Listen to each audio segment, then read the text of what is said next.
आपकी जो सहनशीलता है, जो आपका पेशेंस लेवल है, वो सारी चीजें हैं, वो एक नेक्स्ट लेवल चीज है। क्योंकि मुझे 2 दिन पहले अपने ही किसी भाई का फोन आया, अपने ही किसी इंटरनल मैटर के लिए, and I was waiting for 2 days कि पनोड़ी भाई मेरे को फोन करेंगे, बट यू डिडंट कॉल मी, और स्टिल आपने उसके बारे में बात भी नहीं की। बट आपको पता है, मेरे को पता है, मतलब अपने 3-4 लोगों को उस चीज बात के बारे में बात पता है, तो आई रियली अप्रिशिएट दैट। और बट ट्रस्ट मी, सब चीजें सॉर्टेड है, सब चीजें प्यारी हैं, अच्छी है और रिस्पेक्टफुली है भाई, चिंता मत करना। आपको प्रत्यक्ष को प्रमाण की जरूरत नहीं होती पनोड़ी भाई। जो चीज मैं कह रहा हूँ सिर्फ आप समझ रहे हो, और जो आप कह रहे हो वो मैं समझ रहा हूँ। चीयर्स। देखो सूफी भाई, मुझे तो इतना पता है कि नीचे जो व्यूअर्स आते हैं ना, वो लोग चूतिया नहीं होते। इन लोगों में भी दिमाग होता है, ये लोग भी सोचते हैं, इनको सारी बातें पता चलती है। ठीक है। फालतू में किसी को गाली देने से, फालतू में किसी को कंट्रोवर्सी में घसीटने से व्यूअर्स को भी पता चलता है कि यहाँ पे बेंचो फालतू का ड्रामा चल रहा है। राइट। तो व्यूअर्स भी चूतिया नहीं है। अगर वो फिर से गाली देगी सांगू बहन को, ठीक है, तो मुझे जवाब देने की जरूरत है नहीं। जो उसकी लाइफ पे हो गए 40-50-60 लोग, वही उसको गालियों से उसका हार्दिक स्वागत करेंगे। क्योंकि गलत तो गलत होता है ना। मैंने आज तक कभी गलत चीजों का साथ नहीं दिया इंस्टाग्राम में। ठीक है। तो मुझे तो ये बात बुरी नहीं लगी। बुरी मतलब कि आप उसकी लाइफ पे जाके बैठे और मैंने देखा। राइट। और वो चीज मुझे सही में मेरे दिल पे छू गई। मैंने बोला यार ये क्या बात है। नहीं देखो, बात मैं इस चीज को फील करता हूँ। कभी क्या होता है ना कि पनोड़ी भाई, मेरी और मान लेते हैं कि आदित्य बालियान की लड़ाई चल रही है, मैं आदित्य बालियान को गाली दे रहा हूँ, और मैं देखता हूँ कि पनोड़ी भाई वो बैठे हैं। मुझे गाली देती और आप उसकी लाइफ पे जाके, मुझे कोई प्रॉब्लम नहीं था। मुझे कुछ भी प्रॉब्लम नहीं था। नहीं, उसके पहले मैंने ये चीज क्लियर कर दी थी कि until unless I am there, nobody will talk about ये बंदों के बारे में। बात खत्म भाई। तो बाकी ठीक है भाई। बाकी देखो, गलती इंसान से होती है। आप मेरे दोस्त हो, मैं आपका दोस्त हूँ, वी आर ह्यूमन। कभी मिस अरे नहीं, मैं सॉरी की बात नहीं कर रहा हूँ सूफी भाई, कि आप सॉरी बोलो। यहाँ पे सॉरी की बात ही नहीं है। सॉरी देखो पनोड़ी भैया, सॉरी तो मैंने आपको पहले ही कह दी थी कि भाई मेरी वजह से आपका अगर आप हर्ट हो तो I am sorry for that. पता है क्यों पनोड़ी भाई?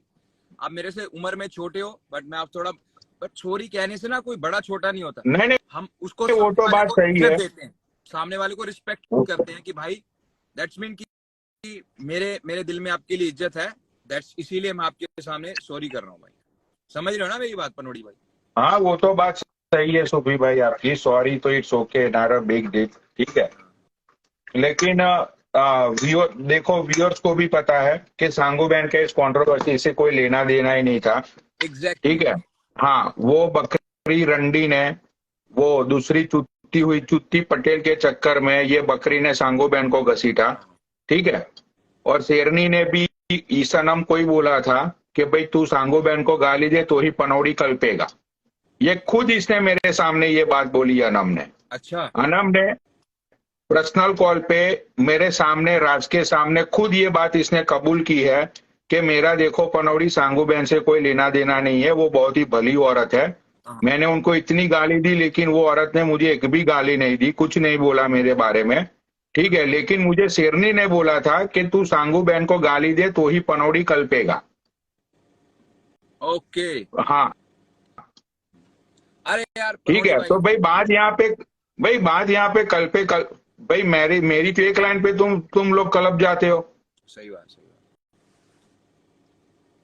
तो मुझे कल्पाने के लिए जो कैरेक्टर, मतलब कि जो जिसकी कंट्रोवर्सी में, भाई मेरे माँ बाप को घसीटो, मेरे फैमिली वाली को घसीटो। जैसे भाई मैंने तुम्हारे माँ बाप को गाली दी, तो तुम मेरे माँ बाप को गाली दो ना सामने। जिस सही बात। लेडी का कोई लेना देना नहीं है, कुछ है नहीं है। अब फालतू में वो चुदिती पटेल के चक्कर में, ठीक है भाई, चुदिती पटेल कहाँ, शेरनी कहाँ, ये अनम कहाँ? ये अनम का क्या मतलब था बताओ? हाँ। नहीं मैं तो पनोड़ी भाई Rathi, just because of Rathi, आपको पता है। सुखी बिकॉज भाई, मुझे फोन आ रहा है, फोन आ रहा है, फोन आ रहा है, फोन आ रहा है। Okay bro, take your time.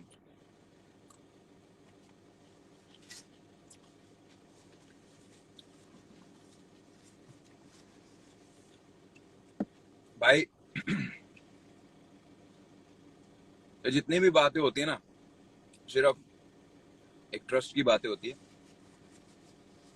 ये चीज मैं और पनोड़ी भाई डीएम में भी क्लियर कर सकते थे। हमने ये सारी बातें लाइव के ऊपर क्लियर की। क्यों?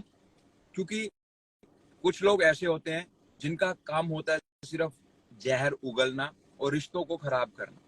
सही कह रहा हूँ, गलत कह रहा हूँ? जहर उगलना और रिश्तों को खराब करना। बाकी यार, जो रिश्ते सच की बुनियाद पे रहते हैं ना भाई, उनको ज्यादा सोचने की जरूरत नहीं रहती। ठीक है?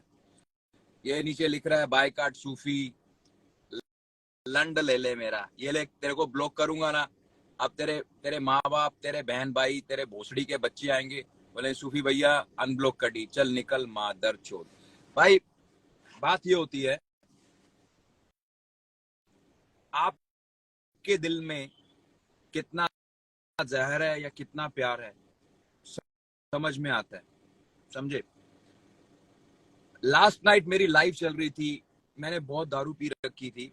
मैं बात कर रहा था पनोड़ी के बारे में कि जब वो गाली भी, पनोड़ी और दीपक के बारे में, जब वो गाली भी देता ना, जैसे इनोसेंट बच्चा गाली, छोटा बच्चा ना गाली देगा ना, उसकी गाली पे हंसी आती है।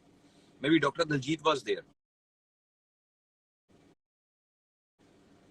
और ज्यादा नहीं, 2:30 बजे की लाइव चल रही थी उस टाइम पे। तो यार इन लोगों के साथ संगू दीदी है, पनोड़ी है, गिरा हुआ इंसान है, और ये कुछ लोग हैं मेरे दोस्त है जिनके साथ मैं उठता बैठता हूँ, और आपस में भी भाई खटपट चलती रहती है। ये रिलेशन खराब हो जाते हैं, बाद में मिसअंडरस्टैंडिंग्स ठीक भी हो जाती है। बीच में पता कौन फंसता है भाई? बीच में किसकी माँ चुदती है, आप मेरे को बताऊं? बीच में इन भड़वों की माँ चुदती है, जो लोग आग में घी का काम करने के लिए कोशिश करते हैं, लड़ाई करवाने की कोशिश करते हैं और कंट्रोवर्सी करवाने की कोशिश करते हैं। किसी भी कमेंट से, किसी भी उससे कोई फर्क नहीं पड़ता भाई, बिकॉज मैं मेरे घर में हूँ, पनोड़ी पनोड़ी के घर में है, संगू दीदी उनके घर में है, सब लोग अपने अपने घर में। मिसअंडरस्टैंडिंग्स होती हैं दोस्तों में, और सामने पब्लिक के सामने, सबके सामने ये सारी बातें क्लियर करी।